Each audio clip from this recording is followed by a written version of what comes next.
Good morning and welcome to News Hour on the SLBC. I am Kojo Kwafo. Coming up in News Hour this morning, parliamentarians begin debating on the bill titled Universities Act 2021. The police are investigating a matter of conspiracy of unlawful possession with firearms and ammunition by a member of parliament. And Leone supports 7 chiefdoms in Kenema district with over 100 water points and sanitation facilities. These and more stories are lined up in this edition of News Hour, but first, our coronavirus preventive message.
Well, get yourself vaccinated, mask up and stay safe.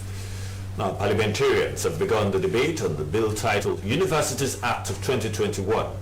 The said bill caters for various cadres of tertiary education.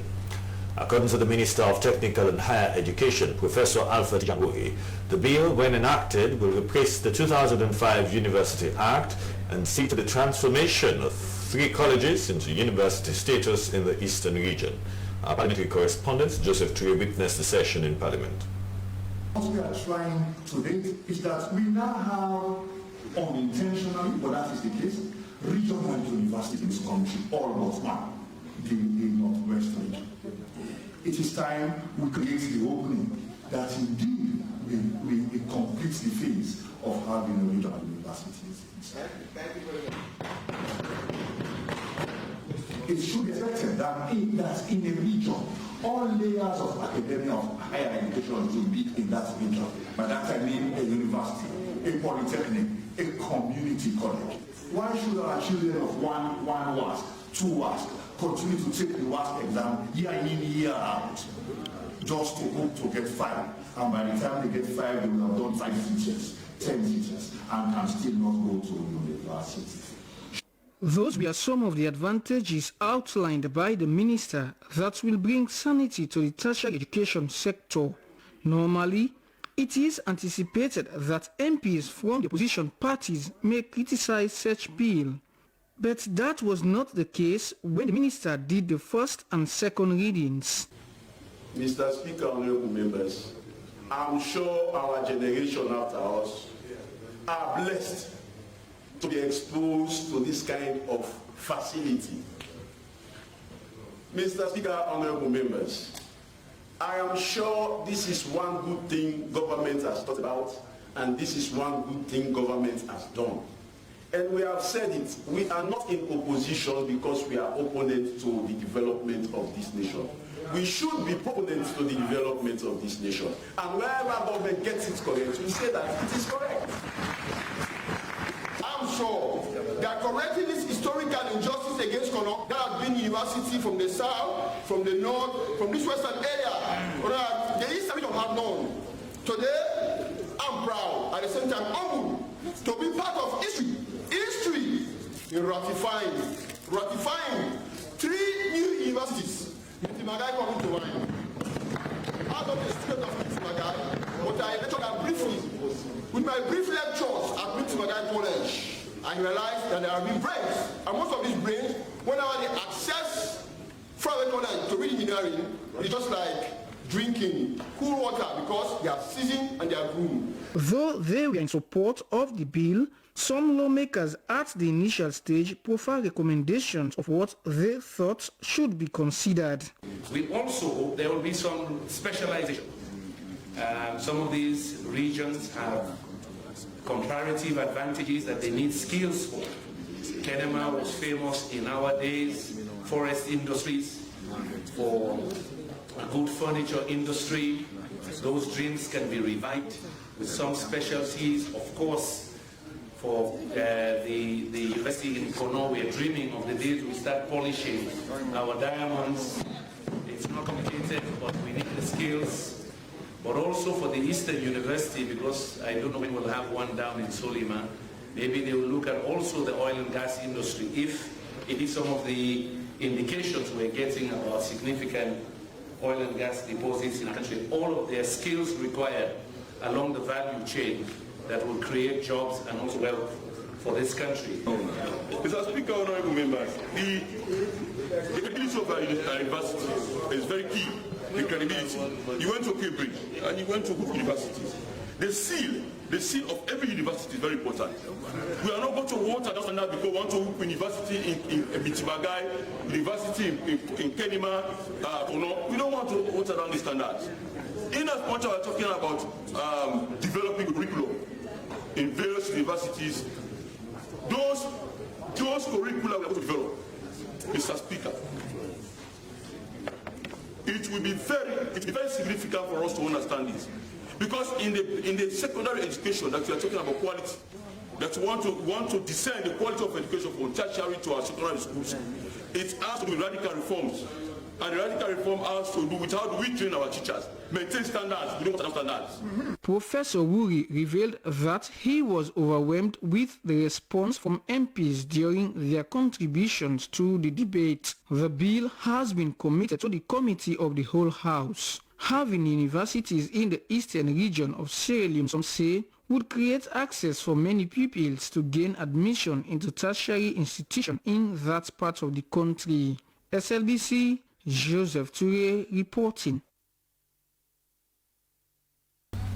The police are presently investigating a matter of conspiracy of unlawful possession of firearms and ammunition by a member of parliament. Police sources say that the said firearms were found in a car at the Queen Elizabeth II Quay, belonging to a friend of the lawmaker who is resident in the USA. Mama Suma, who was at the police weekly press briefing, has more. At 2000 hours on Friday, the 2nd July 2021, the regional commander, Freetown East Rosswood Police Station, in the presence of CSP Francis Hazen and team, arrested and brought 4 suspects, namely Michael Alpha Fauna of number 8 Kisi Road, Freetown, Nabi Yunisa Bangura of number 83 Regent Road, East Station, Freetown, Serif Jalo of number 2 Ladner Street, Kisi, Freetown, and Honorable Emmanuel Saidu Conte of number 1F of College Road, Kungas, for the offense of conspiracy to commit a felony, to which unlawful possession of arms and ammunition, and reported that investigation is in active progress. They are all at the CID headquarters. Assistant Inspector General of Police in charge of operations, Amadou Mana, said there are 7 pistols, 100 bullets and 12 magazines already in custody of the police. If the things originated from America, then we know nobody is going to look at the vehicle. You can't look them Okumoku vehicle. You know that this one had a big trouble. You can't put 7. You can put 1. It's possible. Because at the same time, no, I'm just saying this. I'm just using common sense. Fair investigation will take place. You can put 1. It is the same penalty. It is the same trouble that the person will get. But to put 7, then there will have been a lot more suspicion. Responding to concerns raised about the presence of the owners of the consignments at the time the container was opened, AIG Mana was not sure. Whether you are there or not, we'll break and enter depending on what we suspect. If it is firearms, if it is firearms, we don't need without firearms even, we will not even wait. We'll call, he said, Bangra, you know the big one at this house. Yes. And they search this house because of the suspicion, ABC, they will get warrant. You will break and enter. The law permits you. Is it when you have tried the president? Whether you try him, you don't try him, as long as your suspicion is very strong, you break and enter.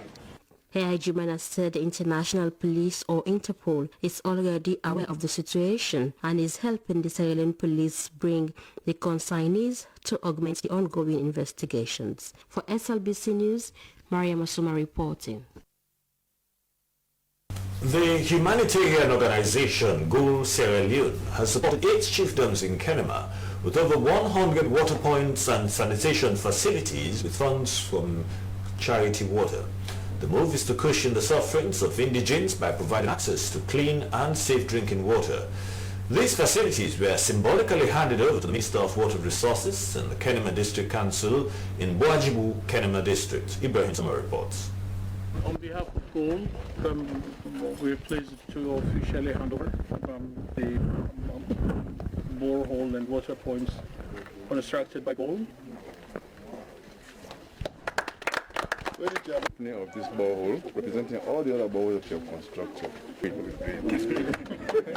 And the white water, they say, is life and the greatest investment to improve health, empower women and access to education, increase family income and change lives. Yet for residents in most hard-to-reach communities in Kenema District, access to clean and safe drinking water remains a challenge, with women and children fetching water from unprotected water sources. We are paid for the water we would not get in our life. So particular women, they know they do nothing there. I'm glad for the pump they don't open up for we, because we suffer for water. The construction of these water points by Goal Sierra Leone under its charity water project was initiated to change the narrative by working with communities across the chiefdoms to bring safe drinking water and improve sanitation in the communities. Over 285 million euros have been collected by the community toward the maintenance of the water point. And a total of over 69,000 individuals now have access to safe drinking water across 8 chiefdoms in Kenema District. So far, Goal Sierra Leone has supported the Ministry of Water Resources to rehabilitate and construct 221 water points in communities and healthcare facilities, twin facility management committees, and provided with maintenance kits. I see the intervention as very important, especially when Goal targets areas which are hard to reach. So they have done 116 water points, among which 48 are boreholes, and of course the rest are handovers which have been rehabilitated. But they go to areas where the other people don't want to go to. Chairman Kenema District Council Mohamed Olevel Sise and other stakeholders said access to safe drinking water for hard-to-reach communities in the district has been a perennial challenge. They lauded Goal Sierra Leone for complementing Council's effort and for constructing 116 water points and sanitation facilities for their people. Goal Sierra Leone Country Director Gashon Mekoni said water and sanitation facilities were constructed to complement government efforts in addressing the water and sanitation challenge in the Kenema district, noting their aim is to give the district 90% water coverage. Starting commencing August 2021, we will construct additional 120 water points in Kenema district. The water points were constructed in 8 chiefdoms in Kenema districts. President Julius Maada Bio has handed over the keys of a newly built and well-furnished 3-bedroom house to former head of state Valentine Esegaro Melvin Strasser at State Lodge after his medical treatment in Ghana. Valentine Strasser was accompanied by a high-power delegation from Ghana, including the High Commissioner Francis Hansen.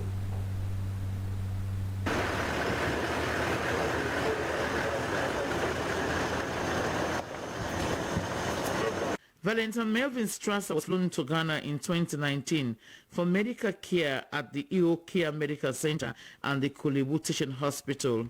The former head of state has spent considerable time in Accra undergoing several treatments. Valentine Strasser returned home on Sunday 4th July and was taken to the State Lodge to meet with President Julius Maada Bio. High Commissioner to Ghana Francis Anderson was charged with the responsibility to monitor Mr. Strasser's treatment and recovery. The task you gave us as a mission in Accra has been accomplished. We want to thank you very much for your support, especially your personal support. We thank you so much, and also we should let you know that that kind of passion and love you showed for the former head of state gave him a very strong power to also fight. And today the proof is all here.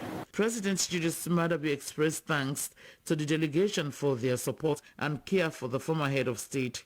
He assured Valentine Strasser of his continuous support and also handed over keys to a newly constructed house in his honor.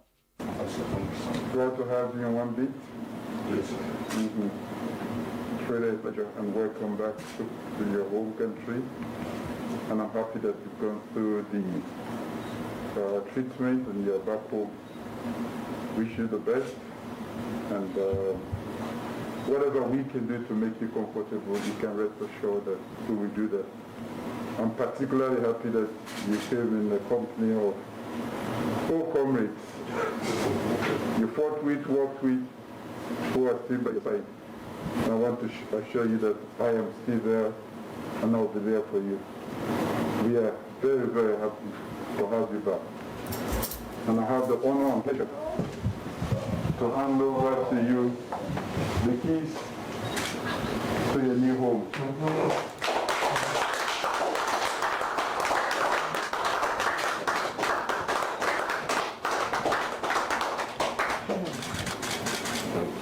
Thank you. Former head of state Valentine Strasser commended President Julius Maada Bio for the support and thanked the High Commissioner for the care she provided during her stay in Ghana. Members and staff who actually did so well in helping me cope with both the treatment and the physio sessions. So I can't thank you as many more she can.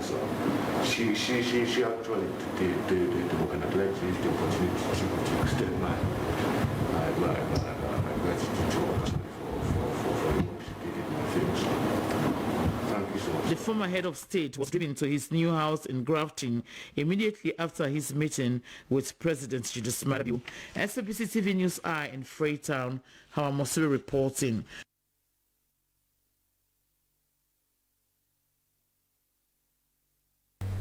Nigeria's High Commissioner to Sierra Leone, Henry John Umaku, has paid a courtesy call on President Julius Maada Bio at State House. The High Commissioner also updated the President about new developments that his government is planning for Sierra Leone, especially direct flights that will soon commence operations from Lagos to Freetown. Mosiri has the story.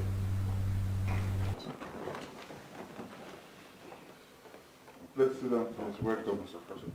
After presenting his letter of credence, High Commissioner Henry John Umaku told President Bio that he has been in the country for a while and that Nigeria and Sierra Leone had enjoyed strong bilateral ties for decades. He said that he will ensure that during his tenure of office, he will make sure that he expands on the bilateral relationship. The High Commissioner said their government is trying to work on some programs, amongst which is a direct flight that will soon start operations from Lagos to Sierra Leone. We're coming in with a partner, that is Air Peace Nigeria. We'll have a direct flight now from Lagos to Freetown, and will improve a lot of things economically. And also we are looking at area going beyond that relationship by having a national flight for Sierra Leone, which I've discussed with Air Peace. They are ready to come in to partner with Sierra Leonean government to have a national flight for this country. And so many other investors that in a short possible period of time will come into Sierra Leone to boost the Sierra Leonean economy and have a better relationship with Sierra Leone and Nigeria. President Julius Maada Bio said that the two countries have been working in close collaboration for decades. We have enjoyed a very good relationship with the Federal Republic of Nigeria, and I hope that during your tenure we will expand on this relationship and deepen it.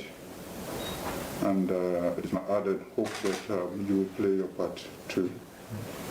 So you can rest assured that I'm always here to work with you. You're very much welcome again.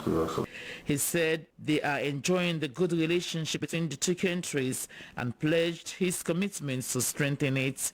SABC TV News Eye in Freetown, Harmosuri reporting. The National Disaster Management Agency, with funds from the government of Sierra Leone, has assisted windstorm victims in Kono and Falaba districts with building materials, food and non-food items. The Director General, National Disaster Management Agency, Lieutenant General retired Brahma Sise, reminded the recipients that Sierra Leone is prone to climatic disasters and will strengthen its regional, district and chiefdom committees to minimize the negative effects of disasters on humans. Harold Williams compiled the following report. Beneficiaries of the latest assistance from the National Disaster Management Agency include 126 houses, churches, mosques, schools, markets, and a threshing mill and community centers. A total of 205 households received 5 bundles each of metal roofing, while other facilities received 10 bundles of zinc, each with cooking oil, roofing nails, rice, blankets, prayer mats, and other relief items. Local leaders, including paramount chiefs, expressed appreciation on behalf of those who were left victims of the windstorm and applauded the humanitarian gesture and the accountability demonstrated by the leadership of President Bio through the NDMA. Director General, National Disaster Management Agency, Lieutenant General retired Brahma Sise, told recipients of the assistance that the NDMA was part of the President's wisdom to establish a separate entity fully empowered with the mandate to address national disasters in the country, with the interest of the people as a key motivator. He extended government's sympathy, noting that Sierra Leone is prone to disasters and therefore the people should be vigilant and responsible to prevent future disasters in their communities. He said after the windstorm natural disaster in Kono and Falaba districts, thorough assessments and verifications were done with due process by the NDMA and community leaders for those people registered as the beneficiaries. The government is responding to several disasters in the country, and this intervention addressed 1,261 affected people. The Director General, National Disaster Management Agency, Lieutenant General retired Brahma Sise, highlighted a few. So the total population we are attending to this week is the number of households 205, number of houses 110, the other facilities like primary schools, churches, threshing mills, community centers, secondary schools are 13, and the total population size is 1,261. Member of Parliament Constituency 022, Honorable Isaac Tom Tucker, said they strongly believed in the improvement of the agency because it involves people's lives and social needs, and hoped that such a disaster will not occur again. Member of Parliament Constituency 040, Falaba District, Honorable Alpha Fode Manijabi, summarized the impact on his constituents and underscored the importance of the assistance in historical terms. This is the first time ever that we in this constituency 040, Palaba District, Kwendukura and Fotombu to be precise, that we are getting help like this from government in terms of disaster relief assistance. And they have come in a peak time. Okay, they brought rice, oil, cooking oil, they brought utensils, roofing zinc. Each household is receiving 5 bundles of roofing zinc, which is very, very unprecedented here. The people are so happy. Victims indicated a willingness to embrace disaster and their satisfaction at seeing a well-planned and effective response to disaster issues nationwide. Many were impressed to see that disaster response items are handed over directly to the individuals for effective accountability in each community. The National Insurance Company has ended a 3-day Board of Directors and top management retreat to continue to build on the strategy and engaged and further build and rebrand the National Insurance Company. Let's now join Aruna Kamara for that report. Since the establishment of the company in 1971, that gives no refined rule between the board and management of the company. The running of the company has been a challenge between the board and management. The reason the retreat was significant in discussing issues affecting the progress of the company. The Chairman, Board of Directors, National Insurance Company, Matakabu, said the insurance industry is a strong pillar of security for financial transactions and services across the globe. She said government needs such institution as it's an arm of operations in the provision of services and as a collateral where the need arises for both local and overseas transactions, adding that such institutions should be supported by a strong and reputable local and international reinsurance institution. Madam Kabo said as a result of neglect and the lack of direct supervision coupled with the national political landscape, the management is reluctant to take the best advice from the board, noting that there are no proper and consistent regulations in the management of the human resource of the company.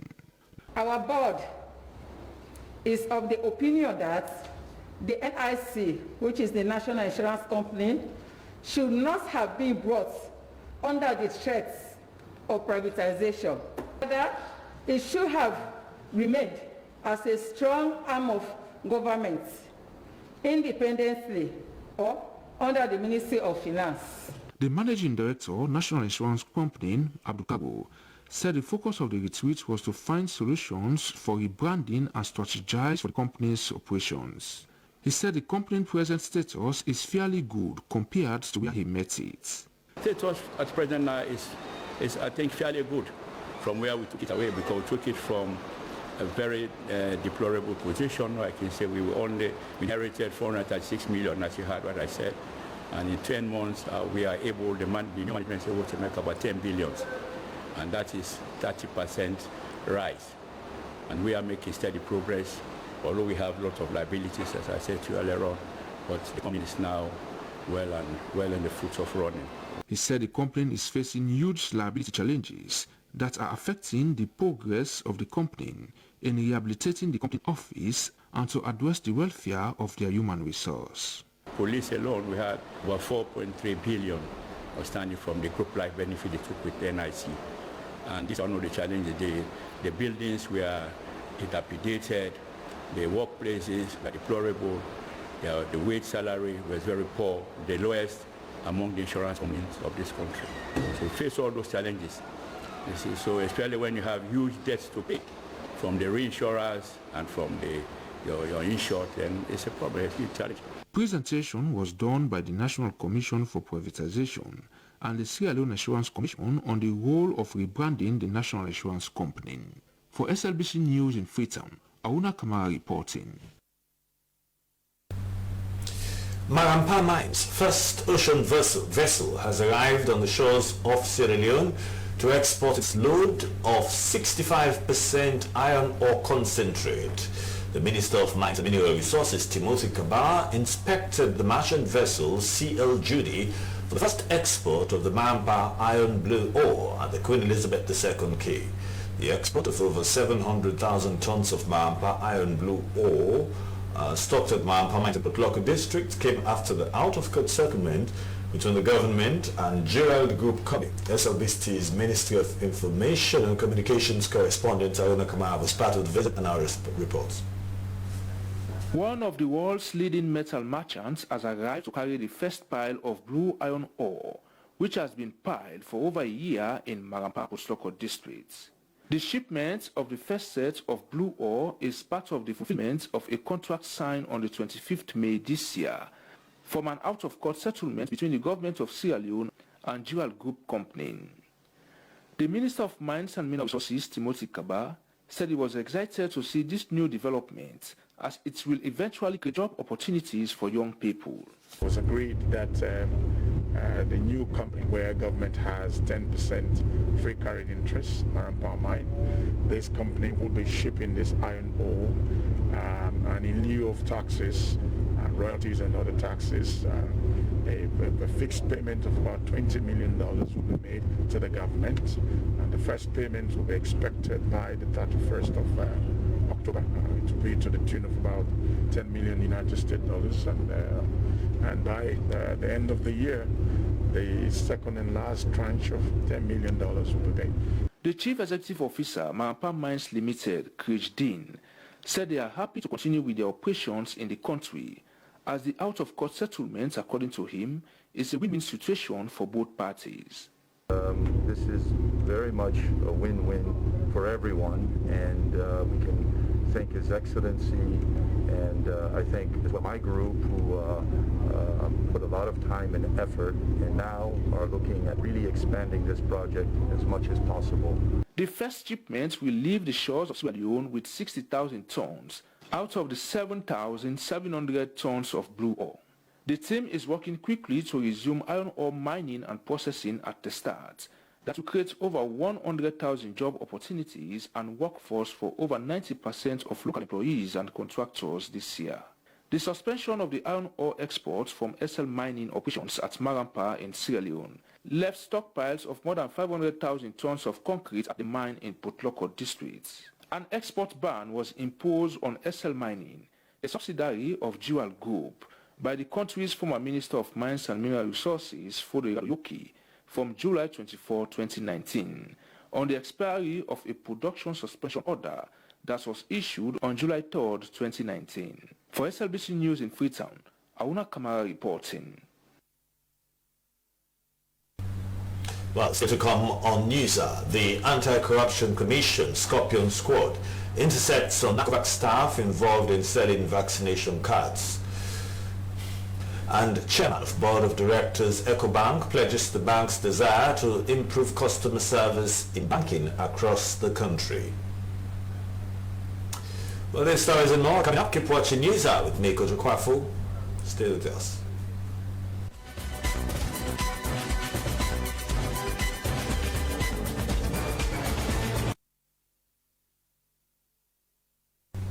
This is NewsHour with me, Kojo Kwafu. Now, the Delta variant of the coronavirus, according to a new study conducted, shows that it is more robust as compared to the original strain of the virus, which was also recently discovered in the country. To protect citizens, NACOVAC is intensifying its preventive measures and also calling for massive administration of the COVID-19 vaccines to citizens. But the move by NACOVAC to administer the vaccines brought about mixed feelings from people, to the extent that some are saying the vaccines have expired and have given cause for many to refuse taking them.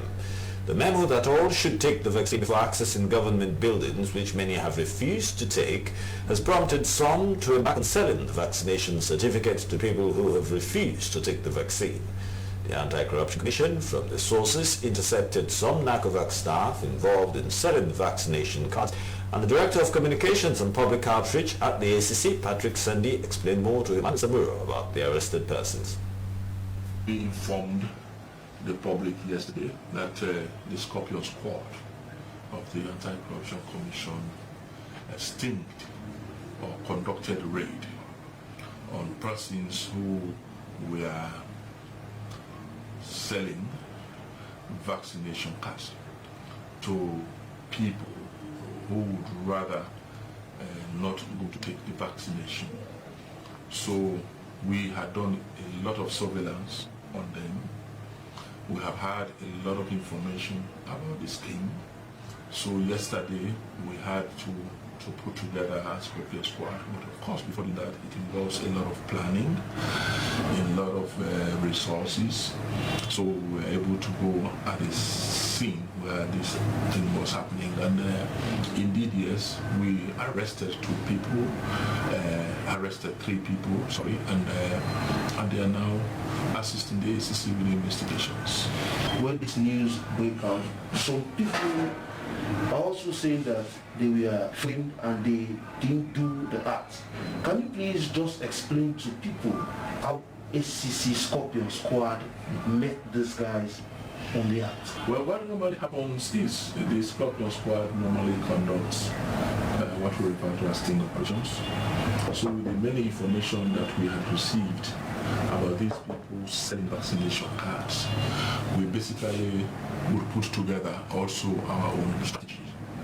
Yeah, of course, you would have somebody to approach them as if you are wanting the card without being vaccinated. And all of those things will now form part of the strategy, and then you go, you strike, and the arrest is made. So we are very much convinced that these people were in this act or were on this act, and that yes, we have all what it takes to pursue the matter. So now, in as much as you caught these people and they are currently in your nets, what do ACC plan to do about this case of these people for the public to know? Yes, well, what happens by way of the standards of investigations is that once they were arrested yesterday, statements will have to be taken from them, and if there are other persons we need to obtain statement from, we do, and we decide as to what the next steps would be. So basically, once we have got what it takes for us to go to court, if the evidence we have meets the prosecution threshold, definitely we are going to charge them to court. But then if something is happening, the public will be promptly informed, as we do in our work. So someone seated outside there might be asking this question: is selling vaccination card a corrupt practice? It is a corrupt practice, particularly when it is being done by staff of NACOVAC, who are deemed, who are public officers, and in doing so, they are going against the anti-corruption law. And if it were even done by other persons, the mere fact of doing it also would amount to a corruption offense. We all know the seriousness that has been placed on the people getting vaccinated of this deadly coronavirus, and if at all people are there to create a scenario or to create a situation where you will not get vaccinated but you get a card, then that is quite unfortunate. And we know the government has put out restrictions, particularly setting the standard that if you don't have those vaccination cards, you don't access public or government buildings.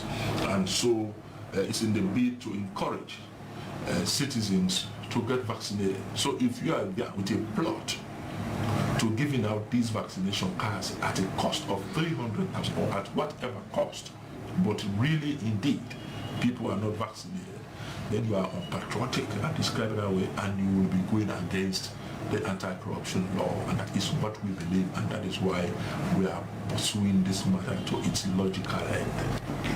So now, what message of caution do you plan to give to others who are currently in this act to refrain from such? Well, the message is we are coming. The message is straightforward. We are coming. We are encouraging them to desist forthwith, because it's a corrupt act. It's an unpatriotic act. You should stop doing this. You even know yourself perpetrating it knows very well that it is an act of wrongdoing, and I'm now advising you to stop forthwith. What you should be doing as a Sierra Leonean, a patriotic citizen, is to encourage your colleagues to take the vaccine. And then if you do not, don't engage in any act that would undermine the successful fight against COVID-19. But be rest assured that ACC is coming. We have our surveillance, we have our intelligence team out there trying to gather more information as to those who are involved in this. And once we get everything, we'll come in and then we'll make sure that once you come in on it, you will be dealt with decisively and we leave no stone unturned.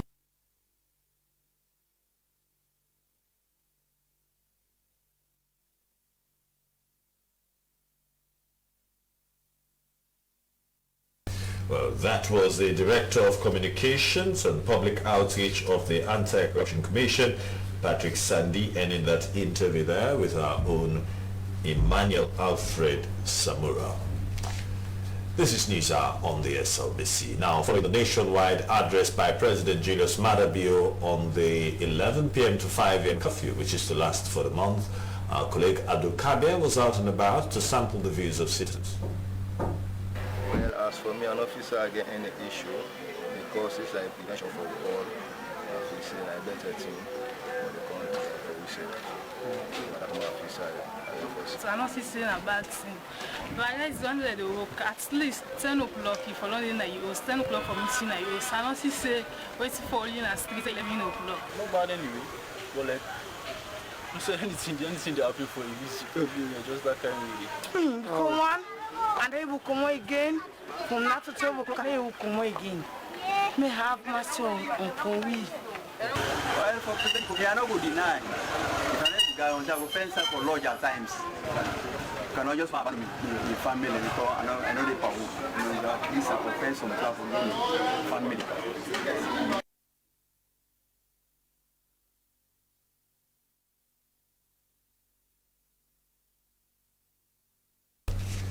Well, that was Emmanuel Alfred Samura there sampling the views of citizens on the 11 p.m. to 5 a.m. curfew that was pronounced by His Excellency President Julius Maada Bio for a period of 1 month. It's now time for the latest news from around Africa.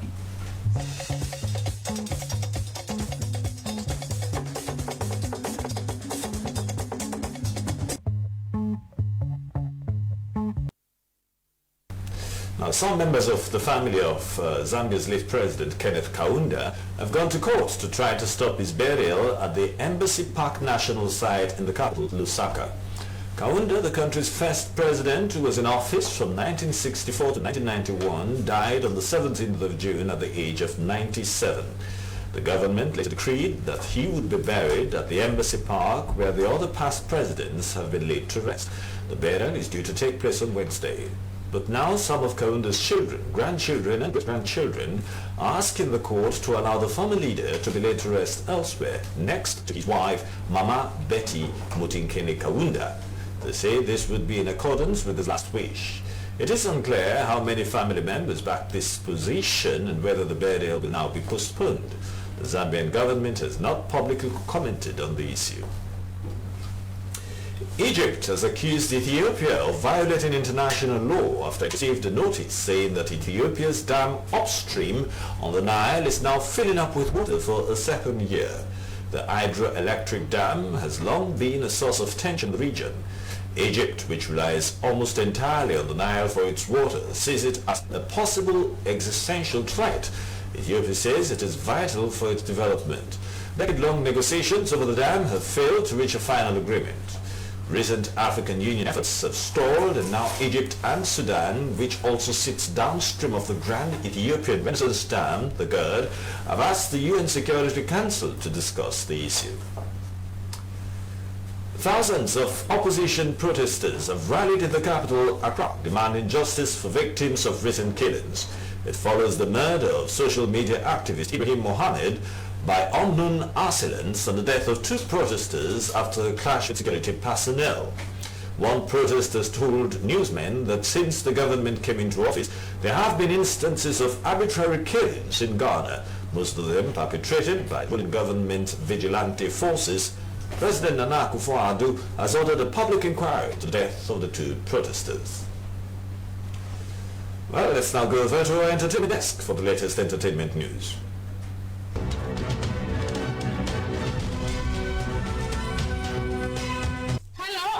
to Entertainment News with me, Cynthia Man. Well, for the progress made so far in the movie industry of one of our actresses, let's quickly find out what's happening.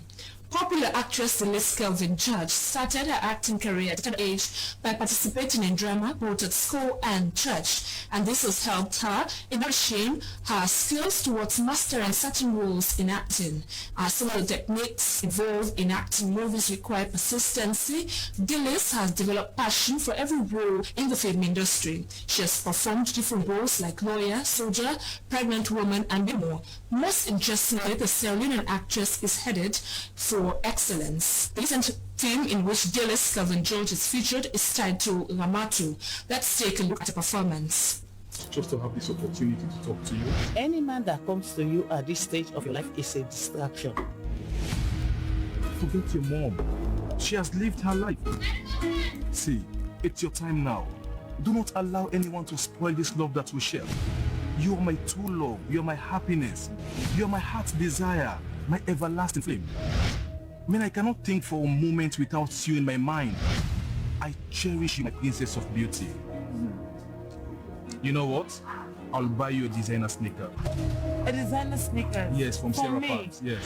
Don't you think it's such distracting? No, he loves me. What do you know about love? Why didn't he allow you to finish your education before making you pregnant? Because minimum, you're only hanging for bossy like a change. Eat on all day, nothing all day. Money for buyback for yourself all day. I don't want to get soon in my life. I'm tired. If you were intelligent, if you had gone to school like your mates, you would not have been getting pregnant every day.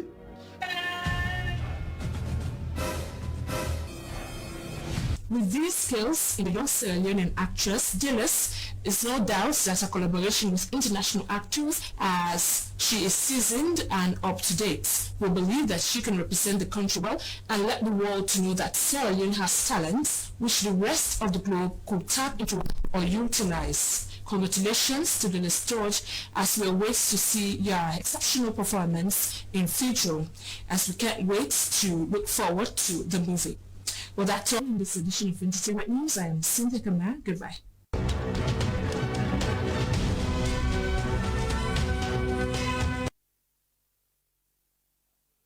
Sports.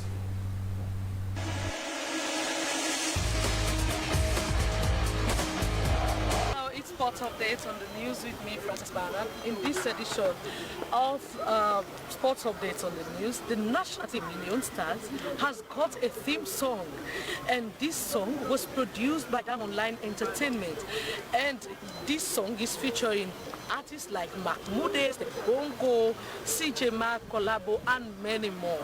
But first, let's listen to what this song has to say and what's the message in this song. Leone star, star, star.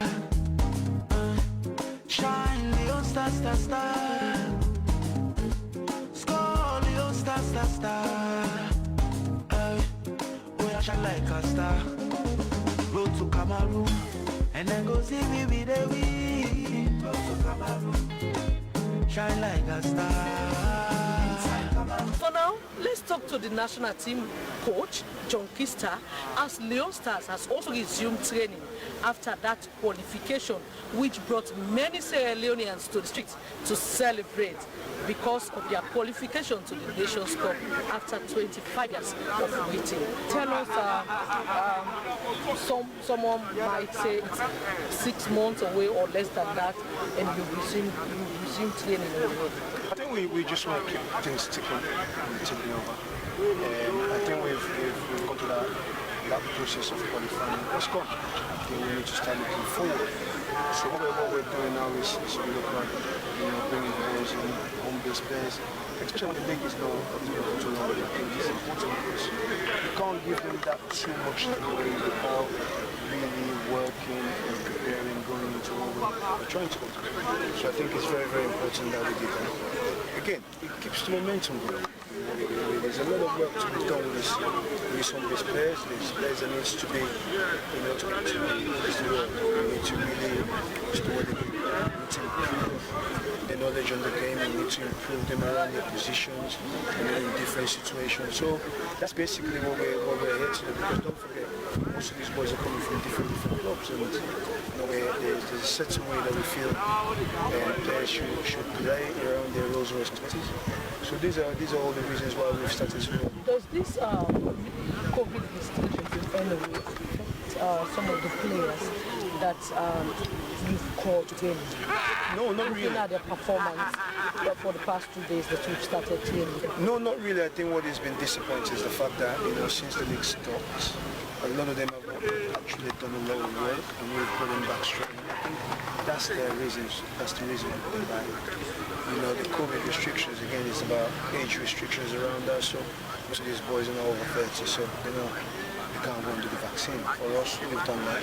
We're very keen on how we manage them around this COVID situation. COVID is around. We're putting precautions and working around the restrictions. Does this whole issue of 100 million loans and a plot of land, has it got any negative effect on some of your players, especially those that are part of the team? To be honest, Francis, I think people might look at me and think, for me, it's a myth. I don't really talk about that. I think for me that's a distraction in itself. I think for me it's looking forward. I think if you're probably as reasonable as me on how I think, get the fact that the president promised that.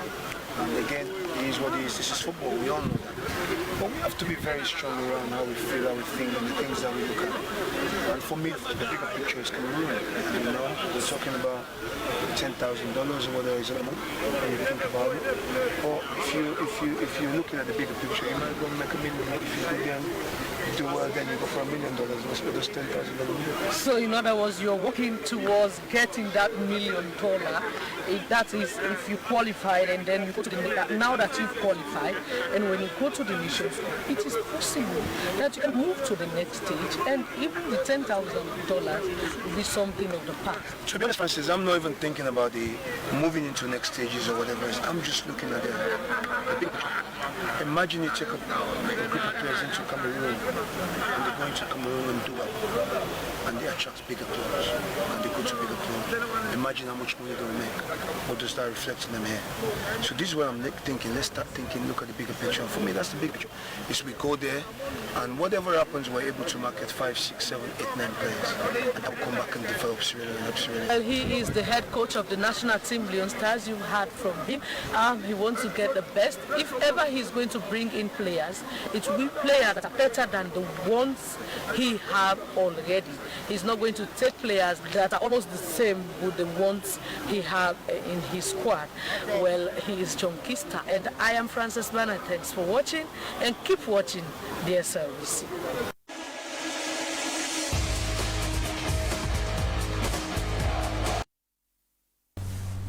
And now to end the news, the main points again.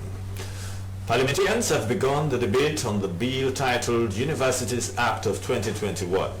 According to the Minister of Technical and Higher Education, Professor Alpha Tijan Wuri, the bill, when enacted, will see the transformation of 3 colleges into university status in the eastern region. Police are present investigating a matter of conspiracy of unlawful possession of firearms and ammunition by a member of parliament. According to Assistant Inspector General of Police in charge of operations, Amadou Mana, there are 7 pistols, 100 bullets and 12 magazines already in the custody of the police. And the humanitarian organization Good Sierra Leone has supported 7 chiefdoms in Kenema with over 100 water points and sanitation facilities with funds from the charity water. The move is to cushion the suffering of indigents by providing access to clean and safe drinking water. Well, thank you for watching, and staying tuned to your public broadcaster, the SLBC. If possible, do continue to stay tuned to the SLBC. I'm your presenter, Kudu Kwafo, saying cheerio.